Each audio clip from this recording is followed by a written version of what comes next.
Dohajaithda, Falagenis. That's good afternoon. How are you in Cornish? I do hope you're well. So any of you that have followed my photography on social media for any length of time will know that one of the things I really love to shoot is long exposure images. I love to capture something that the human eye wouldn't normally see, and with a long exposure image you get that. So today I've brought you down to the gorgeous Crown's engine houses at Botallack Mine to show you how I go about shooting long exposure images.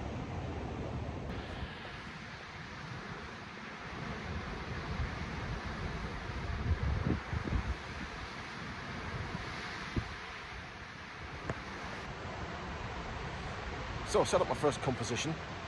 I'm using my landscape circular polarizer, which pretty much lives on the end of my lens unless I'm shooting astro. And I've also dropped in my 3-stop ND. I've opted not to use the soft grab at the moment because the light in the sky is actually quite good. It's not too bright, and that's working quite nicely for me. So what I've done is I've adjusted the polarizer to darken the water. I'll show you the composition in just a second, but I've darkened the sea off to the left-hand side. I've got a shutter speed of 1/6 of a second, which is my go-to shutter speed quite often on water because I like to capture that drag, that motion, capture the patterns and the textures and the shape. And as the sea today isn't overly rough anyway, it's going to work, I think, quite well on that setting. So let me just turn you around so you can see the composition.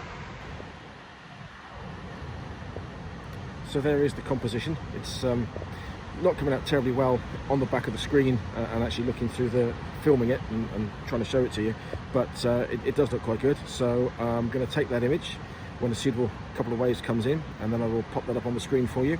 The shutter speed that you use will vary depending on the conditions. Like I said, today it's not too rough. There's not many big waves coming in, so I'm not looking to capture the shape of those. I'm just looking to capture the texture of the water coming off the rocks and the movement of the water, and that's why I've started with my 3-stop. I will change that shortly for a 6-stop and show you how we can lengthen that exposure. But let me pop this picture on the screen for you and see what that's looking like.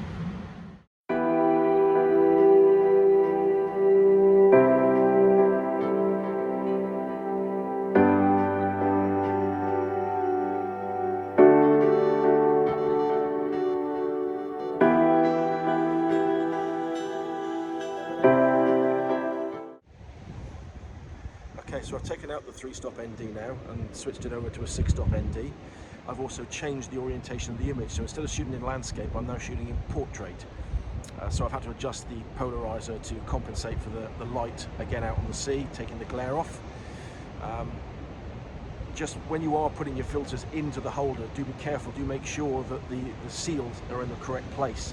Otherwise you will get light leakage into your image. That can completely ruin your image, or it might give you a look that you really enjoy, I don't know. But do try to make sure that you get that in there properly, that there's no gaps, no light leakage at all. So with this image, I'm set up with a 2-second exposure. I'll just switch you around so you can see the composition on this. So that's the composition that I'm working with. I've brightened the screen up so you can see it a little bit better. Like I said, 2-second exposure, just waiting now for the right moment, for the right wave to come along. You'll notice when you view the image that it's a lot flatter. The white areas will seem a lot milkier in comparison to the 1/6 of a second image, and that's really what a filter does. It flattens that movement of the water out, which is why you want to decide what shutter speed you're going with for a long exposure based on the conditions. Typically, when it's very flat, I tend to go for a much longer exposure. When it's conditions like today, a shorter exposure so that I can capture that movement and texture in the shot. The shutter speed that you use is a very personal choice, and it really does depend on how you want the image to look. It's all very subjective, as any art form is. So maybe you need to give some thought to that when you're going out, what the conditions are, what you actually want the image to look like before you start shooting that image. So anyway, I will put the image I've just taken up onto the screen and see what you think.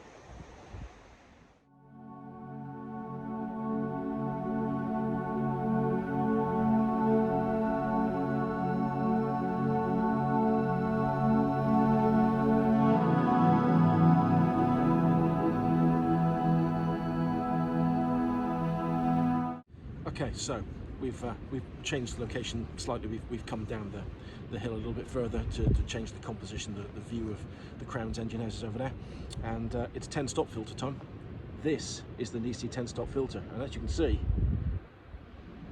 it's pretty dark. Typically, to use this particular filter, you'll need to time the exposure.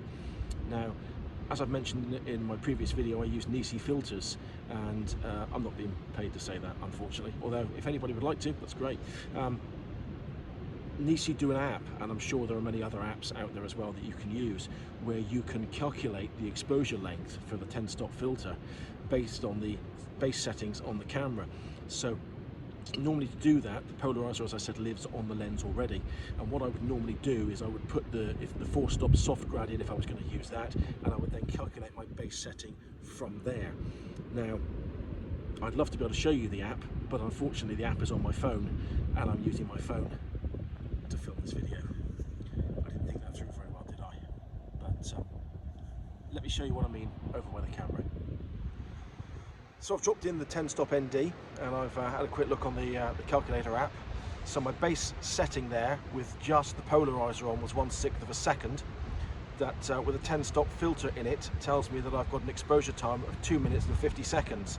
Now I know that generally speaking my camera likes to underexpose a little bit, so I should probably run that for 3 minutes. So I've got the camera set up, I'm ready to take the exposure. Let's see what happens. So while the camera's doing its stuff, I'd just like to say thank you for tuning in again today. I hope you're enjoying the video. I hope it's useful to you in some way. Please do like and subscribe. It would really help me out to help grow the channel. And I think the camera's nearly done, so we'll pop that image up on the screen for you. You will notice in this particular image that it's going to flatten that sea off very much. There will be darker areas, lighter areas. We may get some patterns in there. We'll have a look and see what it comes out looking like, but you should now see the difference between the 3-stop, the 6-stop and the 10-stop ND filters when shooting long exposures.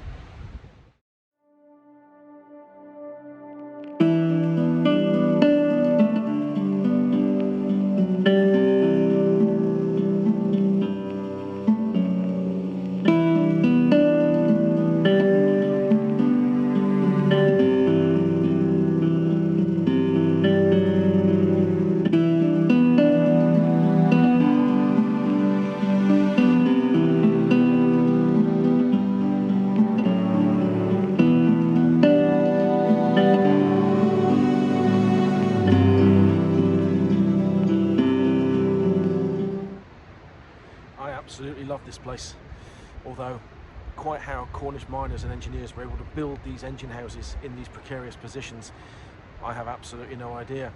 And if you ever see any of the photos of what this place used to look like and the way they used to access the Boscawen diagonal shaft, quite honestly it's terrifying, and I don't think you'd have got me in there.